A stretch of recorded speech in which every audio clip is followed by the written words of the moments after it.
Saudari-saudara yang terkasih di dalam Tuhan Yesus, marilah kita berdoa.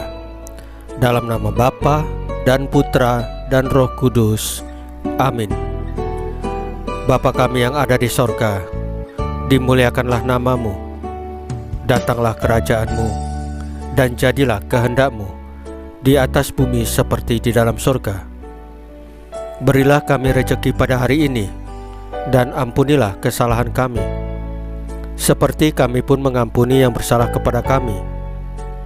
Dan janganlah masukkan kami ke dalam pencobaan, tetapi bebaskanlah kami dari yang jahat.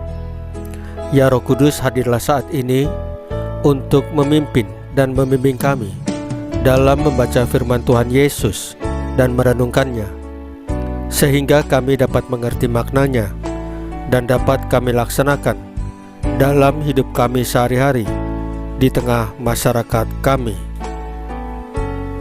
Pembacaan Injil Yohanes pasal 2 ayat 13 sampai dengan ayat 22. Tubuh kita adalah bait Allah. Ketika hari raya Paskah orang Yahudi sudah dekat, Yesus berangkat ke Yerusalem.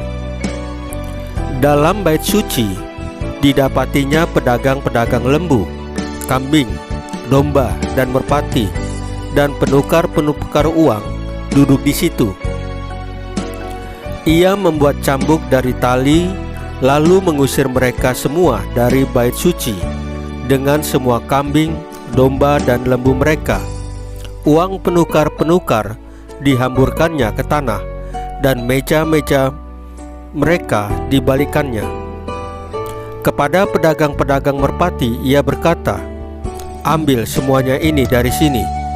Jangan kamu membuat rumah Bapakku menjadi tempat berjualan." Maka teringatlah murid-muridnya bahwa ada tertulis, "Cinta untuk rumahmu menghanguskan aku." Orang-orang Yahudi menantang Yesus, katanya, "Tanda apakah dapat engkau tunjukkan kepada kami bahwa engkau berhak bertindak demikian?" Jawab Yesus kepada mereka, "Rombak bait Allah ini, dan dalam 3 hari aku akan mendirikannya kembali."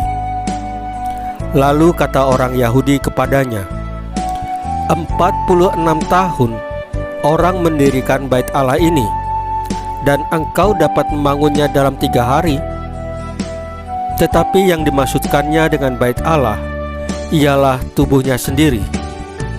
Kemudian sesudah ia bangkit dari antara orang mati, barulah teringat oleh murid-muridnya bahwa hal itu telah dikatakannya, dan mereka pun percayalah akan kitab suci dan akan perkataan yang telah diucapkan Yesus. Demikianlah sabda Tuhan. Terpujilah Kristus. Saudari-saudara yang terkasih di dalam Tuhan Yesus, hari ini gereja merayakan pesta pemberkatan Gereja Basilika Lateran. Basilik ini didirikan oleh Kaisar Konstantinus Agung, putra Santa Helena, pada tahun 324. Dalam sejarah gereja, basilik ini merupakan basilik agung yang pertama yang melambangkan kemerdekaan dan perdamaian di dalam gereja. Setelah 3 abad lebih, gereja berada dalam hambatan dan penganiayaan oleh kaisar-kaisar Romawi yang tidak mengenal Tuhan Yesus. Pemberkatannya yang kita peringati pada hari ini merupakan peringatan akan kemerdekaan dan perdamaian. Basilik Lateran menjadi simbol kehadiran Allah yang membawa kemerdekaan dan perdamaian. Bait Allah menjadi sumber kehidupan. Bahkan dengan sangat indah, Paulus menyebut bahwa tubuh kita adalah bait Allah.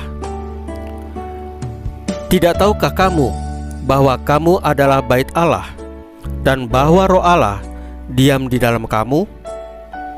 Jika ada orang yang membinasakan bait Allah, maka Allah akan membinasakan dia. Sebab bait Allah itu adalah kudus, dan bait Allah itu ialah kamu. Ini artinya tubuh kita ini kudus karena menjadi tempat Allah bersemayam. Maka kita tidak boleh mengotori dan menodainya. Tubuh kita yang adalah bait Allah harus menjadi inspirasi bagi sesama untuk menemukan kemerdekaan dan perdamaian di tengah dunia ini. Maka tepatlah tindakan Yesus yang mengusir para pedagang dari bait Allah. Yesus tidak menghendaki kita mengotori bait Allah dengan kepentingan pribadi yang cenderung membawa pada kebinasaan. Bait Allah harus mengalirkan kehidupan. Bait Allah harus menjadi sumber kemerdekaan dan perdamaian umat manusia. Dan siapa bait Allah itu? Dialah Tuhan Yesus.